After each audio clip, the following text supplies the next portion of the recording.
Clair Obscur Expedition 33 just continues to break record after record, garnering new players seemingly day by day, which is insane. So we're going to take a look at that new record they've broken on Steam in regards to peak concurrent players, and we're also going to hear from Kepler Interactive, who is the publisher for Clair Obscur, on why this game is as successful as it is, and we're also going to hear from the game's director Guillaume Broche, as well as its lead writer, Jennifer Svedberg-Yen, as they detail some of the behind-the-scenes information on how this group that put together Expedition 33 came to be. So if any of that sounds cool to you, feel free to click the like button, and if you're new here and you'd like to stick around, you can subscribe and let me know what you guys think in the comments down below. So just a heads up, the footage I'll be using in today's video is combat footage with regular enemies and bosses, including a super boss from Act 1. So if you're still making your way through Act 1, or maybe you haven't even played the game yet, be wary of spoilers on the visual front. I really don't want to spoil anything because this game is incredible, and I really think you should go and experience it for yourself because it really is that good. It's special. So we start off first with that ever important Steam peak concurrent player count, which, wow, that is a mouthful. At one point, the game crossed 125,000 concurrent players, which is an insane amount. However, they've now broken that number in the game's second weekend of release, which is nuts. This comes to us from Twitter user Spectre799Games, who is reporting that Clair Obscur Expedition 33 has now crossed 145,000 peak concurrent players on Steam. And keep in mind, that's only Steam. And we're going to get a little bit more information later on in terms of sales and which platform is actually the most popular for this game, which means, basically, spoiler alert, way more people are playing it on Xbox and PlayStation, which is pretty cool. Now, from my understanding, it's still really difficult to find a physical copy of this game, so if you're someone who wants to play it and you want to play it now, you're gonna have to download it, and then maybe, later on down the line, you can double dip and buy that physical copy once they're finally in stock. But to get a little bit more of the detailed information on the game's performance and its sales, we're gonna jump over to the GameBusiness.com, who sat down with Kepler Interactive's senior portfolio director, Matt Handrahan, and he spills the beans on how this success came to be, and it starts off mainly with allying with Xbox and showing up at that big Xbox Direct showcase. Matt would go on to say, during the summer showcase, our game was placed alongside Gears of War, Fable, and products that are very traditionally known as AAA products. It let people understand what it was in a way that I think we would have struggled to do if we weren't allied with Xbox in that way. We couldn't have done it through a Steam demo alone, for example. It helped us to kind of claim this AA territory in a much more confident way, because it's a vague space that exists somewhere between small games and extremely big games, and there's a lot of ground that covers. He is 100% right here. I remember when that big summer showcase hit, we did cover it here on the channel. There was tons of big AAA games that we're used to seeing from Microsoft, as they listed here, specifically like Gears of War and Fable, and to have a Clair Obscur, this brand new IP, show up and be so impressive, I immediately thought, oh wow, this looks like a massive AAA RPG that is coming to Xbox and PlayStation. It was that impressive. And these showcases are incredibly popular. We're talking millions upon millions of people watch them live, and then even more watch them later on for the VOD. So that immediately puts millions of eyes on your new IP. It impresses people, and I think that first reveal trailer does a fantastic job of setting up the world, the characters, the combat. It fills you with intrigue, and you want to learn more. You can't help but be intrigued. So that right there was a big help. As he mentions, yeah, they could have done a Steam demo, which might have garnered some traction, but it would have been really, really small. The most you probably would have seen is someone on Twitter going, hey, there's this really cool PC game called Clair Obscur. There's a demo, you should check it out, which would have built up some fans, but I don't think it would have ever reached the heights that it did if it weren't for being in that Xbox showcase. It was a really, really big deal. And then come to find out that it's a AA game, which is even more impressive. And I know there are some people out there that really hate the terms AA and AAA, but those are industry terms to kind of separate which games are like the big budget, crazy heavy hitters, and the games that are, again, in that really nebulous area of not being low budget and indie, but also not being big budget as well. It's just somewhere in between. But also letting people know right then and there, like, yeah, this game is also going to be in Game Pass day one, was a really big help too. Up next, Matt talks about the uniqueness of a game like Clair Obscur by saying, we always knew that Expedition 33 had a very specific identity. When I was in the press, I saw the Western style RPG and the Japanese style RPG as having quite different appeals and audiences. I knew plenty of people that would play an Elder Scrolls game that wouldn't necessarily play Final Fantasy, and vice versa. He's 100% right. I am one of those people. For whatever reason, I can acknowledge and respect how incredible a lot of Western RPGs are, specifically the Elder Scrolls franchise, but for whatever reason, I just could never get into them. I tried with Oblivion, I tried with Skyrim, it just wasn't for me. Something about it never clicked in the way a JRPG would, like a Final Fantasy. And even then, I'm still a weird bitch, because growing up, it had to be Final Fantasy for me. I couldn't get into anything else, no matter how hard I tried. I tried Xenogears, Chrono Cross, Chrono Trigger, Super Mario RPG. For whatever reason, I just couldn't get into those games. They didn't grab me by the neck and pull me in like a Final Fantasy did. So I don't know why that is, but as an adult, I'm sure I could go back and enjoy all those games now. But it was really Final Fantasy that kind of pulled me in. And I know a lot of other people are kind of the same, as Matt mentions here. Up next, Matt talks about momentum and price points by saying, also by the time that we rolled around, we had momentum of our own, and we felt pretty confident that we could stand beside it. I think there were other aspects like the price point we were at and the inclusion in Game Pass. So we knew we would have a lot of interest around the game. We were confident in that. And it went as well as it possibly could have done in our eyes. And actually, proximity to Oblivion didn't seem to harm us at all. In many ways, I think it just drew attention to quality RPGs that week, and everybody was thinking and talking about the genre. That's another really big reason as to why this game is so successful, is its price point. It's not even Game Pass, it's the price point. This game, which is so high quality, comes out at $50.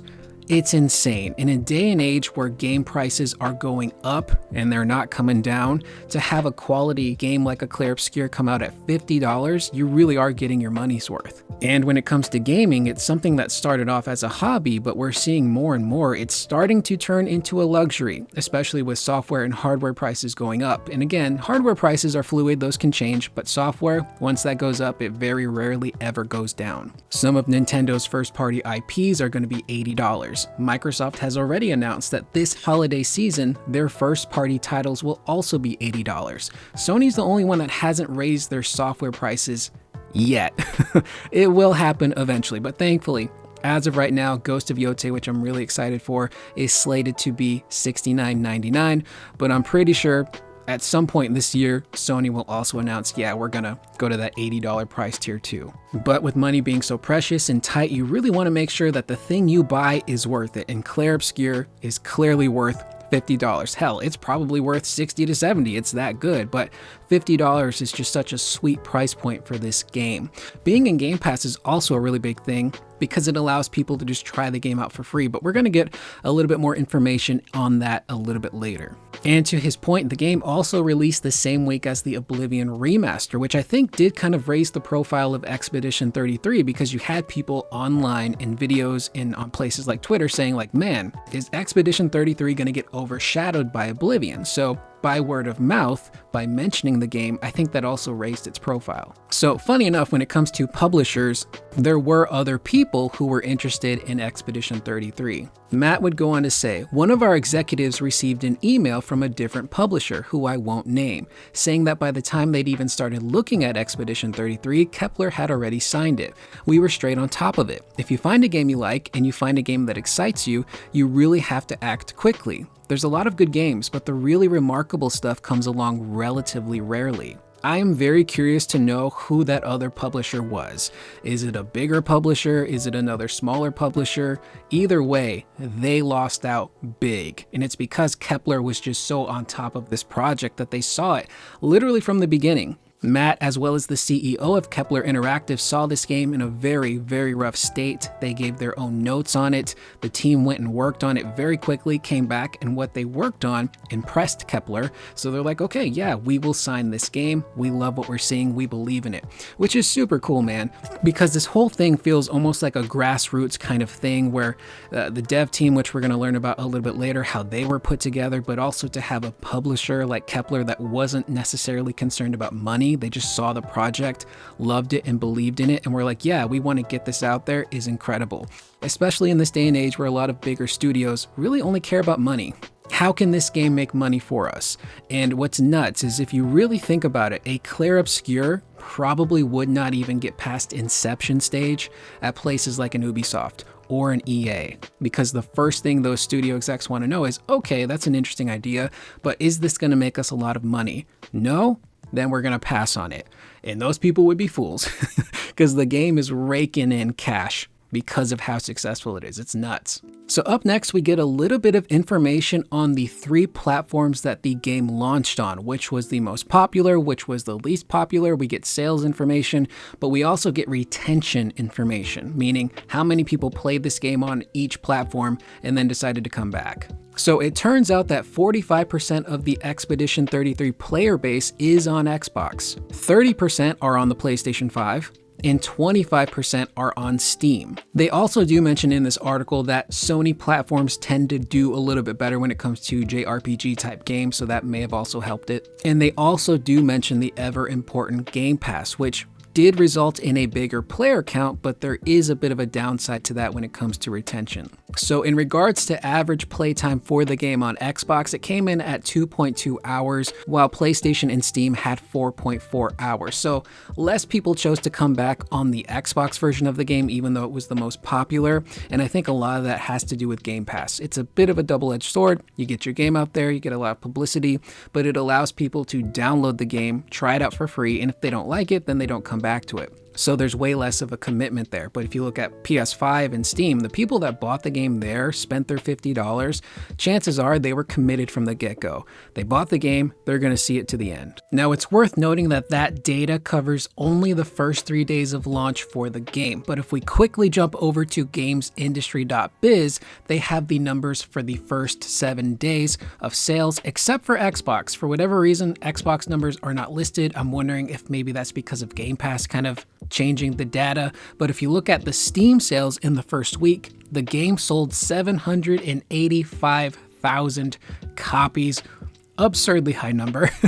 And over on PlayStation, it sold 350,000 copies. So it looks like as word of mouth spread, it really helped the Steam version pick up some steam. Pun intended. I know that was terrible. But these numbers are incredibly fluid, as we can see from the Steam count. Again, like, these numbers are constantly changing, and the more people that find out about this game, the more that are going to actually go and play it and discover it. I wouldn't be shocked if the concurrent player count goes up next weekend. And a lot of this just reinforces how vital it is to launch day and date multi-platform for your games. It benefited Clair Obscur greatly, and other franchises like Final Fantasy would also benefit from not being locked to a PlayStation console on day one. If they could somehow get multi-platform on day one, I think it would help that series out so much, because there's a lot of people that really want to play it, but they don't have a PS5, or they're waiting for the PC version, or they want to try it out on something like Game Pass. Up next, we're going to move over to BBC.com to learn a little bit more about how the project was put together by the game's director, Guillaume Broche, and their lead writer, Jennifer Svedberg-Yen. So it turns out, while working at Ubisoft and being bored of his job, Guillaume had an idea for a brand new game that would be heavily inspired by the classic Japanese series that a lot of us here love, Final Fantasy. So how exactly did Guillaume put this team together? Well, turns out he turned to Reddit, which can be a little bit of a scary place like Twitter, but he reached out to people on Reddit who were kind of like-minded when it came to his tastes in games and game development, and he just shot his shot, said, hey, I would really love for you to work on this game I have an idea for, would you like to? And to his surprise, everyone he asked said yes immediately. This is also how he found Jennifer, who, funny enough, actually started off auditioning to voice one of the characters. developers. She would see a post on Reddit by Guillaume asking, hey, I'm looking for a voice actor to do a demo for this game. Having never done it before, she decided to do it, and funny enough, she would land a part. They don't say which part in particular. I would think maybe someone like Lunes, who she was probably voicing. But somewhere throughout that process, she decided to switch from voicing a character to being the game's lead writer. And somewhere during that development is when Guillaume would officially leave Ubisoft, recruit the team at Sandfall, and they would start serious work on this game.